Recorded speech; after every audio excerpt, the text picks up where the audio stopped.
วัสดีครับเพื่อนๆครับช่องโดโดพาเที่ยวพ่อลูกเที่ยวกินตามสบายนะครับอันนี้ผมอยู่บ้านฉางครับระยองอยู่ชายหาดของบ้านฉางครับอันนี้ผมกำลังจะเดินไปร้านของฝาก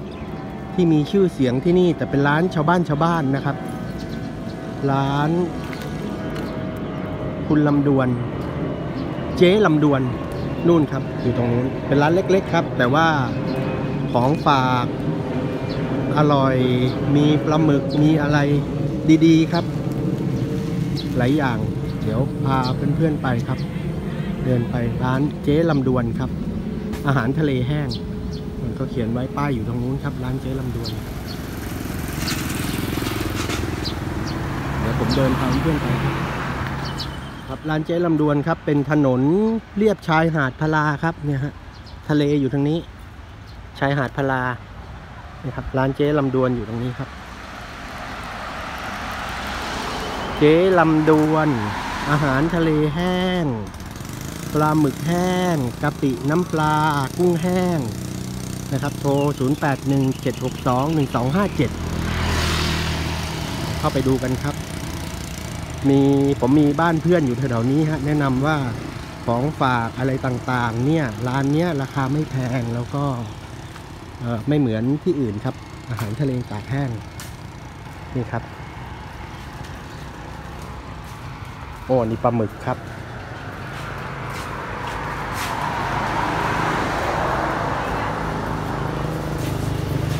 ครับร้านเจ๊ลำดวนอาหารตากแห้งไงซื้ออะไรได้ยังอันนี้พวกปลาหมึกครับปลาหมึกแห้งปลาแห้งปลาหมึกแห้งครับเนี่ยปลาอะไรล่ะปลาหวานปลาหวานนะฮะนี่ปลาหวาน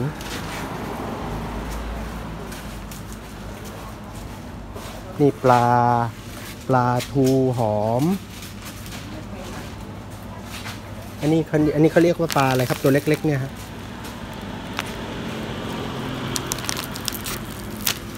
ไม่รู้ว่าเรียกว่าปลาอะไรแต่เอาไปทอดกินกับข้าวต้มคงจะอร่อยหน้าตาเหมือนปลาทูย่อส่วนอ่ะ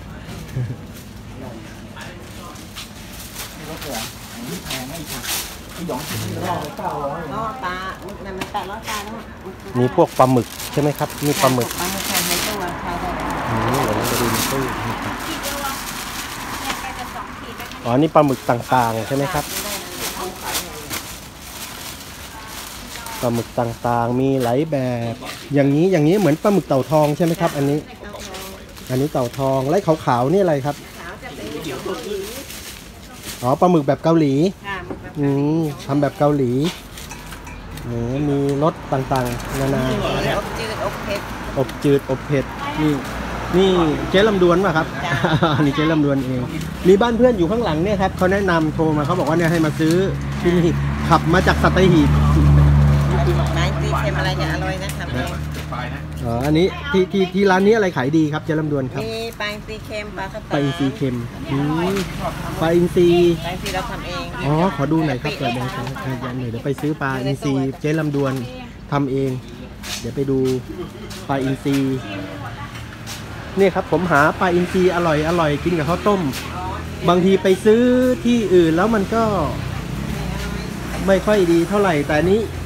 เจ๊ลำดวนทำเองเลยใช่ไหมครับปลาอินทรีอ๋อที่เอาไปทอด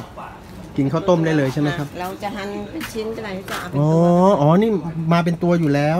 เราจะหั่นให้แต่นี่ถ้าซื้อก็หั่นได้แยกได้ใช่ไหมครับชิ้น2 ชิ้นอย่างนี้มันอยู่ในตู้เย็นแล้วผมซื้อไปนี่ต้องไปยังไงไปเขาไปแช่ไม่แช่เราก็ไปแช่ตู้เย็นอย่างนี้เหมือนเดิมก็เก็บได้นานใช่ไหมครับแล้วเวลาทานก็มาทอดก็กินกับข้าวต้มอะไรได้เลยใช่ไหมครับขายยังไงครับถ้าตัดเนื้ออย่างเดียวโล600เอาแต่เนื้อกลางถ้ายกตัวก็โล430แล้วแต่น้ำหนักชั่งตามกิโลโลละ600ใช่ไหมฮะแต่ว่าเราก็ตัดอะไรให้เวลาจะไปได้อ๋อครับเดี๋ยวผมซื้อเดี๋ยวขอเก็บภาพเสร็จแล้วเดี๋ยวมานะครับแล้วก็เม็ดมะม่วงก็ทอดเองเม็ดมะม่วงก็ทอดเองเจ๊ลำดวนบอกเม็ดมะม่วงก็ทอดเองเนี่ยนะครับ นี่หอยเสียบก็ เม็ดมะม่วงขายไงครับโล500หอยเสียบไปถุง50หอยเสียบก็จะทำเองแล้วเอามาให้แล้วเม็ดมะม่วงมาจากไหนครับเนี่ยอันนี้เราไปรับมาเม็ดเต็มมาจากไม่รู้ก็มาจากไหนที่เราไปรับมาที่ตรังเหรอไม่รู้จากใต้ระนองเหรอมันมีอุตรดิตถ์ด้วยนะแล้วก็มีเดี๋ยวนี้มีที่ปกแดงรับมาแล้วก็มาทอดมาอะไรมาทำเองที่นี่มันก็ใหม่สดทอดใหม่ๆใช่ไหมครับแล้วปลาหมึกยังไงครับปลาหมึกอันไหนดีทุเรียนกับไม้ปลาหมึกแบบไหนเนี่ยมีปลาหมึกมีกุ้งจะมีอันนี้ก็ไม่ใส่สีเนี่ยกุ้ง980ไม่ใส่สีแล้วก็มีหมึกไข่หมึกอะไรหลายอย่างหมึกก็แล้วแต่คนกินหมึกจอตาหมึกกล้วยครับอันนี้ก็ขายดีอันนี้เราจะทอดเองอันนี้คืออะไรปลาข้าวสารโล650อันนี้กินได้เลยครับผมนี่บรรดาปลาหมึกนะกุ้งนะครับ กุ้งนี่ปิดรักษาอนามัยนะครับเป็นกันแมงวันตอมเลมอนอร่อยนั่นน่ะปลาหมึกแช่บ๊วยโต600บาทแล้วอ่ะนี่กุ้งอะไรกุ้งอะไรอ่ะกุ้งแช่บ๊วยเหรอกุ้งแช่บ๊วยอันนี้ก็ปลาหมึกที่ตัวใหญ่ตัวกินต้องใช้กุ้งแช่บ๊วยกี่กิโลจะได้กุ้งแห้งโลประมาณ5 โลอ่ะ4-5 โลนะเห็นว่าซื้อกุ้งแห้งเจ๊ลำดวนก็เดี๋ยวจะหั่นปลาอินทรีอันนี้ทำเองนะครับผมสั่งตรงเนื้อนะครับให้คุณป้าหั่นให้ผมเลยหั่นแบ่งแยกเอากลับบ้านโอเคครับเอาไปทอดให้มันทอดง่ายๆสวยครับต้องซื้อไปทานแบบนี้ครับถึงจะอร่อยนี่ทอดได้เลยใช่ไหมครับทอดได้เลยจ้ะถ้ายังไม่ทอดก็เก็บเข้าช่องแข็งช่องธรรมดาอะไรก็โอเคเพราะว่าปลามันเค็มแล้วเราทำจืดครึ่งโลเนาะจ้ะ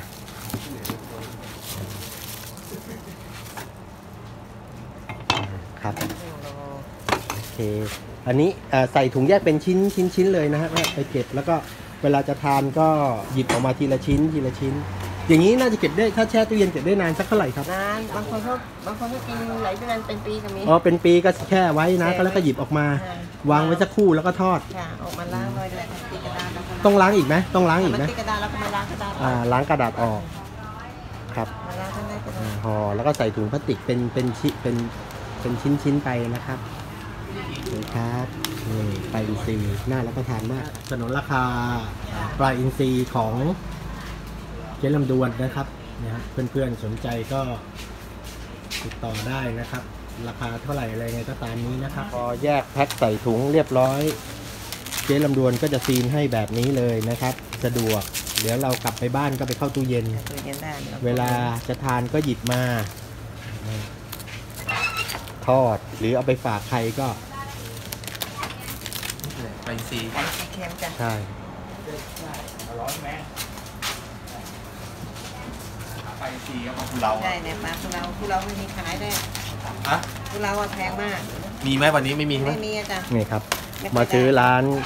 เจ๊ลำดวนก็แพ็คเสร็จขึ้นรถเนี่ยไม่มีเหม็นนะฮะแพ็คซีนให้อย่างดีนะครับขึ้นรถกลับกรุงเทพก็ไม่เหม็นครับก็ซื้อของฝากจากร้านเจ๊ลำดวนนะครับเนี่ยครับอันนี้ของผมนะครับเจ๊ลำดวนก็แพ็คติดสติ๊กเกอร์โลโก้ให้เรียบร้อยเนี่ยครับนะครับสำหรับของฝากร้านเจ๊ลำดวนก็คงเท่านี้นะครับต้องโดโดพาเที่ยวพ่อลูกเที่ยวกินตามสบายขอบคุณที่กดติดตามนะครับกรุณากด Subscribe กดติดตามกดรูประฆังด้วยก็ดีนะครับมันจะได้เตือนเพื่อนๆเวลาผมมีคลิปอะไรดีๆแนะนำของดีๆให้เพื่อนๆนะครับวันนี้ก็ร้านเจ๊ลำดวนนะครับเรียบร้อยนี่ครับทั้งหมดนี่ก็ซื้อเจ๊ลำดวนแล้วจ่ายไปละ500 บาทนี่เรียบร้อยขอบคุณครับขอบคุณเจ๊ลำดวนครับนี่เขาทำกับข้าวครอบครัวผมไม่ค่อยได้นะก็ผมก็มีเนี่ยแนะนำการมาร้านหน่อยครับร้านเจ๊ลำดวนอยู่ตรงไหนตรงนี้เขาเรียกว่าอันนี้บ้านพลาจ้ะบ้านพลานะครับเข้ามาถ้ามาซีพาราไดซ์คือร้านซีพาราไดซ์อันนี้มันก็ตรงพลาเราจะเข้าตรงข้างรถใต้บัญชาใช่ไหมคะถ้ามาจะถึงประมาณ 6 กิโลจะถึงวงเวียน ครับ วงเวียนแล้วก็เลี้ยวซ้ายนะ ตรงนี้เขาเรียกว่าถนนอะไร หาดพลา ถนนหาดพารา พลา นะครับ พยุงสายนี้พลาพยุง นี่คือร้านเจ๊ลำดวน ค่ะ ถนนหาดพารานะครับ โอเค ค่ะ ครับ ขอบพระคุณ เรา ครับ ไม่ได้ เจ๊ค ทำ รั เข้า บ ไปเลยมาซื้อไว้เพื่อแบบ